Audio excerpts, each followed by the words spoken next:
அஸ்ஸலாமு அலைக்கும் வரஹ்மத்துல்லாஹி வபரகாத்துஹு. தினமும் ஒரு ஹதீஸ். ஒரு யூத பெண் என்னிடம் உதவி கேட்டு வந்தாள்.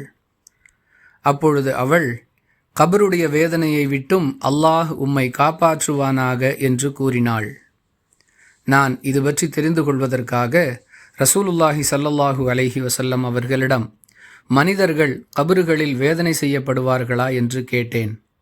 அதற்கு அவர்கள், ஆம், மனிதர்கள் கபறுகளில் வேதனை செய்யப்படுவார்கள், எனவேதான் நான் அதை விட்டும் அல்லாஹுவிடம் பாதுகாப்பு தேடுகிறேன் என்று கூறினார்கள் என ஆயிஷா ரதியல்லாஹு அன்ஹா அவர்கள் அறிவிக்கிறார்கள்.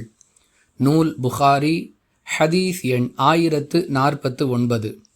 அன்பிற்குரிய அல்லாஹுவின் நல்லடியார்களே, கபருடைய வேதனை என்பது நிச்சயம் என்பதையும் அதை விட்டு பாதுகாப்பு தேடிக்கொண்டே இருப்பது அவசியம் என்பதையும் இந்த ஹதீஸிலிருந்து நாம் விளங்கிக் கொள்கிறோம்.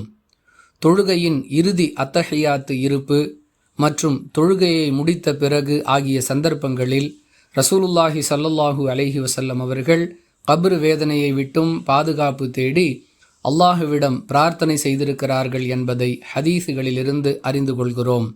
நாமும் இந்த நபி வழியை பின்பற்றி நம்முடைய மன்னரை வேதனையிலிருந்து நமக்கு பாதுகாப்பு கிடைப்பதற்காக அல்லாஹுவிடம் துஆ செய்வது அவசியம்.